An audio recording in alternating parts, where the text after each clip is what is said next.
क्या बीजेपी की सीएम रेखा गुप्ता को दिल्ली के सत्ता में आए 6 महीने भी नहीं हुए, लेकिन ऑलरेडी दिल्ली बीजेपी के हाथों से बर्बाद होते नजर आ रही है। मुझे पता है कि इन्हें सरकार में आए हुए ज्यादा टाइम नहीं हुआ है, लेकिन मुझे दिल्ली पर रिसर्च करते समय पता चला कई ऐसे बेसिक इश्यूज है जो काफी नॉर्मल है। और मैं जिन इश्यूज की बात करने वाला हूँ आज, ये सब बहुत ही बेसिक इश्यूज है जिसमें नई सरकार को कुछ नहीं करना था, बस उस पर थोड़ा सा मेहनत करना था, उसे कंटिन्यू रखना था। जैसे दिल्ली में कुछ एरियाज में पानी की बहुत ज्यादा दिक्कत है, कई कई दिनों तक पानी नहीं आ रहा। दिल्ली में सरकार बदलते ही प्राइवेट स्कूल्स ने अपनी फीस बढ़ा, जिसमें काफी देर से जवाब आता है सरकार का। Delhi Directorate of Education informed that district level committees have been formed to investigate the private schools over complaints of arbitrary and exorbitant fee hikes. इसके साथ साथ दिल्ली के कुछ एरियाज में डेली पावर कट्स हो रहे हैं जो पिछली सरकार में नहीं होती थी, जो बहुत बड़ा दिक्कत है। आपको भी पता है, आप खुद सोच सकते हैं। देखो, गर्मी के टाइम में टेम्परेचर अपने पीक पर पहुंच चुका है। ऐसे में दो चीजें लोगों को मस्ट है, जरूरी है, जो किसी भी हालात में सबको चाहिए ही चाहिए। दो चीजें, 24 घंटे बिजली और डेली पीने का पानी। जनता को इससे फर्क नहीं पड़ता है कि सरकार बने कितने दिन हुए हैं। इलेक्ट्रिसिटी के चार्जेस सरकार बनते ही 7 से 10% बढ़ा दिए हैं, जो पॉल्यूशन के नाम पर सरकार ने पर्सनल व्हीकल्स को सबसे बड़ा विलन बना दिया। और दिल्ली में पेट्रोल और डीजल के सारे व्हीकल्स पर बैन लगाने तक की बात हो रही है। सरकार प्रॉब्लम को सॉल्व करने की बजाय फोटो खिंचवाने में ज्यादा इंटरेस्ट दिखा रही है। आपके दिलो दिमाग में एक सवाल उठ रहा होगा कि सरकार को सत्ता में आए सिर्फ अभी 100 दिन नहीं हुआ, इतनी जल्दी सरकार को जज नहीं करना चाहिए, सरकार को कुछ समय देना चाहिए। लेकिन मैं जिन इश्यूज की बात करने वाला हूँ, यह ऐसे इश्यूज है जो दिल्ली के जनता को डेली बेसिस पर परेशान कर रहे हैं। और ये ऐसे इश्यूज है जिनके लिए नई सरकार को कुछ नहीं करना है, ना कोई नया इंफ्रास्ट्रक्चर तैयार करना है, ना कोई नया कानून पास करना है, बस लगातार काम करनी थी, जहाँ पर यह लोग फेल होते हुए नजर आ रहे हैं। आइए सबसे पहले दो कारणों पर बात करते हैं दिल्ली की, पानी और बिजली, जो काफी महत्वपूर्ण है। दिल्ली के कई सारे एरियाज में अभी भी डेली पावर कट्स होने लगे, जहां पिछले कई सालों से लाइट नहीं जा रही, वहां भी एक एक घंटे पावर कट्स होना शुरू हो चुका है। इसके ऊपर से इलेक्ट्रिसिटी प्राइसेस 10% बढ़ा के आग में घी डालने वाला काम किया गया, लेकिन पानी क्यों नहीं आ रहा है? 2 महीना है तो पानी नहीं आ रहा। जितना हम खाना नहीं खाते उतना पानी की जरूरत पड़ती है, वो पानी नहीं मिलता हम लोगों को।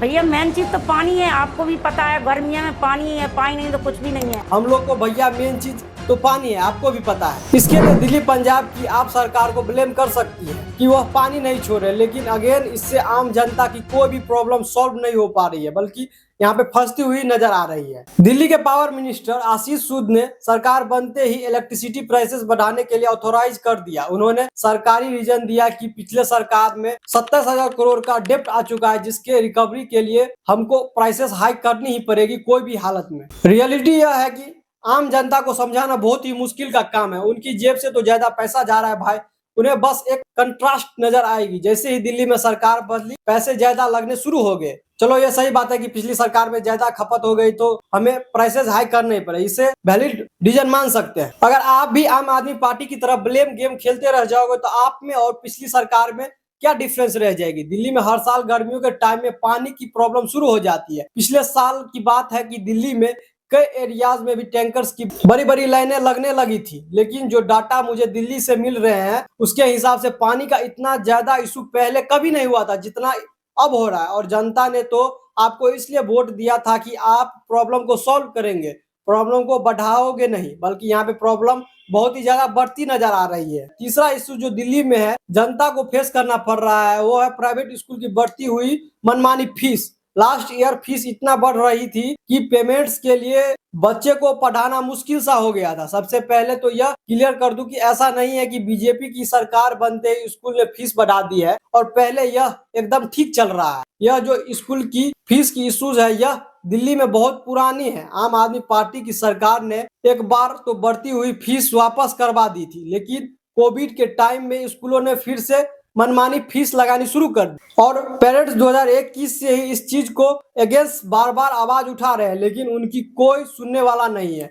इनफैक्ट कुछ पेरेंट्स को इसके अगेंस्ट कोर्ट तक भी जाना पड़ा था, लेकिन इस बार जब स्कूल ने फीस बढ़ाई तो पेरेंट्स को सड़कों पर भी उतरना पड़ गया। एक स्कूल ने तो बच्चे को हॉस्टेज तक बना लिया, यानी कि बंधक भी बना लिया। इसलिए यह इशू न्यूज में भी हाईलाइट्स होने शुरू हो गया। इसके बाद भी दिल्ली के एजुकेशन मिनिस्टर ने यह सिर्फ कहा कि हम स्कूल का ऑडिट करवाएंगे। फिर जब यह इशू मीडिया में बहुत बड़ा बन गया तब जाकर सीएम रेखा जी ने एक फोटो सेशन कराना, जो कि उनकी आदत है। दिल्ली में गवर्नमेंट स्कूल की फीस एक नए बिल की ड्राफ्ट भी तैयार करा दी। दिल्ली की कैबिनेट ने पास भी कर दिया। इस बिल की बजट सेशन के दूसरे पार्ट में इंट्रोड्यूस करना था, यानी कि 13th या 14th को, लेकिन एक मोमेंट पर पोस्टपोन कर दिया, बिल्कुल क्लियर कर दिया, जिसका सरकार ने कोई ऑफिशियल या वैलिड रीजन अभी तक नहीं दिया है। जैसे ही दिल्ली की सरकार ने अनाउंस किया कि 15 अगस्त 2025 यानी इसी साल से दिल्ली में नए सीएनजी 3 व्हीलर्स की रजिस्ट्रेशन नहीं होगी और ना ही सीएनजी 3 व्हीलर्स को परमिट को रिन्यू किया जाएगा। जबकि लास्ट इलेक्शन में दिल्ली के ऑटो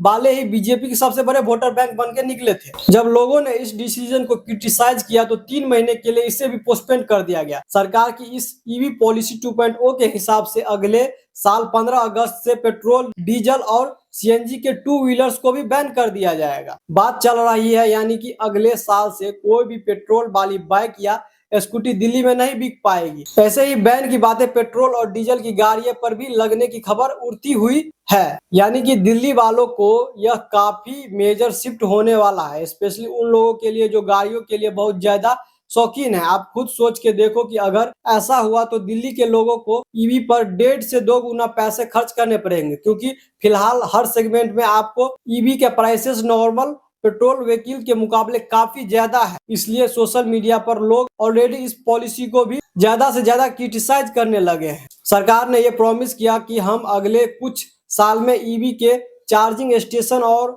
उसके इंफ्रास्ट्रक्चर को डबल करने में बहुत फोकस करेंगे, लेकिन बैन की बात इसी साल से कंसीडर करने की बातें चल रही है। अगर अगले साल से ही पेट्रोल और डीजल व्हीकल्स को रजिस्ट्रेशन में रोक दिया जाएगा तो क्या सिर्फ एक साल में ही सरकार इतनी बड़ी ईवी का इंफ्रास्ट्रक्चर डेवलप कर पाएगी? इससे भी बड़ा क्वेश्चन यह है कि सरकार इसके थ्रू दिल्ली में पॉल्यूशन को कम करना चाह रही है, लेकिन दिल्ली में सिर्फ 25% पॉल्यूशन कंट्रीब्यूट करते हैं ये व्हीकल्स। इतना बड़ा विलेन क्यों बनाया जा रहा है? आप खुद सोच के देखो, अगर ऐसा हुआ तो दिल्ली में लोगों को ईवी पर 1.5 से 2 गुना पैसे खर्च करने पड़ेंगे, क्योंकि फिलहाल हर सेगमेंट में आप देखोगे ईवी की प्राइसेस नॉर्मल पेट्रोल व्हीकल्स के मुकाबले काफी ज्यादा महंगा पड़ रहा है। इसलिए सोशल मीडिया पर लोग ऑलरेडी इस पॉलिसी को बहुत ज्यादा क्रिटिसाइज करने लगे हैं। सरकार ने ये प्रॉमिस तो किया कि हम अगले कुछ सालों में ईवी के चार्जिंग स्टेशन और उसके इंफ्रास्ट्रक्चर को डेवलप करने में बहुत ही फोकस करेंगे, लेकिन बैन की बातें इसी साल से कंसीडर करने शुरू हो गई है। अगले साल से ही पेट्रोल या डीजल व्हीकल्स के रजिस्ट्रेशन को रोक दिया जाता है तो सिर्फ एक साल में सरकार इतना बड़ा ईवी का इंफ्रास्ट्रक्चर डेवलप कर लेगी? और क्या दिल्ली में इतना एग्जिस्टिंग ईवी इंफ्रा है जो लोगों को इस स्मूथली यह ट्रांजिशन कर पाएंगे? और इससे भी बड़ा क्वेश्चन है कि सरकार इसके थ्रू दिल्ली में पॉल्यूशन को कम करना चाह रही है, लेकिन व्हीकल तो दिल्ली में सिर्फ 25% पॉल्यूशन कंट्रीब्यूट करते हैं, तो इसे इतना बड़ा विलेन क्यों बनाया जा रहा है? और इसे ऑटो कंपनीज का कितना नुकसान होगा जो अपनी आधे से ज्यादा इन्वेंट्री दिल्ली में ही नहीं कर पाएगी। दिल्ली की जो सेकेंड हैंड व्हीकल मार्केट है, जो काफी ज्यादा बड़ी मार्केट है, वो इससे कितना ज्यादा इन्फेक्ट होने वाली है। आप खुद सोच के देख। बीजेपी ने तो प्रॉमिस किया था कि दिल्ली में डबल इंजन सरकार के आते ही दिल्ली डबल स्पीड से प्रोग्रेस करना शुरू कर देगी, लेकिन यह चीज ग्राउंड पे होते हुए नहीं दिख रही है, बल्कि दिल्ली की स्टेट गवर्नमेंट सिर्फ सेंट्रल स्कीम को दिल्ली में लागू करने के लिए ज्यादा इंटरेस्टेड नजर आ रही है। अगर आप नोटिस किए होंगे तो नई सरकार ने पहले 100 दिनों में सिर्फ 2 सबसे बड़ी अनाउंसमेंट की गई है, जो दोनों ही सेंट्रल स्कीम के अनाउंसमेंट थी। एक तो आयुष्मान भारत को दिल्ली में लॉन्च करना, दूसरी सीएम श्री स्कूल को दिल्ली में अनाउंस किया गया, जो पीएम श्री स्कूल से इंस्पायर्ड है और इसे नेशनल एजुकेशन पॉलिसी के थ्रू रेकमेंड किया गया है। सीएम श्री स्कूल के लिए सरकार 100 करोड़ से भी एलोकेट कर चुकी है। सिर्फ सेंट्रल स्कीम के भरोसे ही देश की कैपिटल को चलाना, मतलब आपने तो इसे ऑटो मोड पर छोड़ दिया है, अपने आप जो होना शुरू हो जाए। अगर दिल्ली सरकार ने अपने खुद के प्रोमिसेस की बात तो करे, महिला सम्मान योजना की अनाउंसमेंट की गई थी, 100 अटल कैंटीन खोलने की भी प्रॉमिस की गई थी। यह दोनों ही अभी तक सिर्फ अनाउंसमेंट बन के रह चुकी है। ना ही किसी को 2500 की पहली इंस्टॉलमेंट आई है और ना ही अटल कैंटीन खोली हुई नजर दिखाई दे रही है। इसके अलावा सरकार ने जो अनाउंसमेंट की वो भी काफी कंट्रोवर्शियल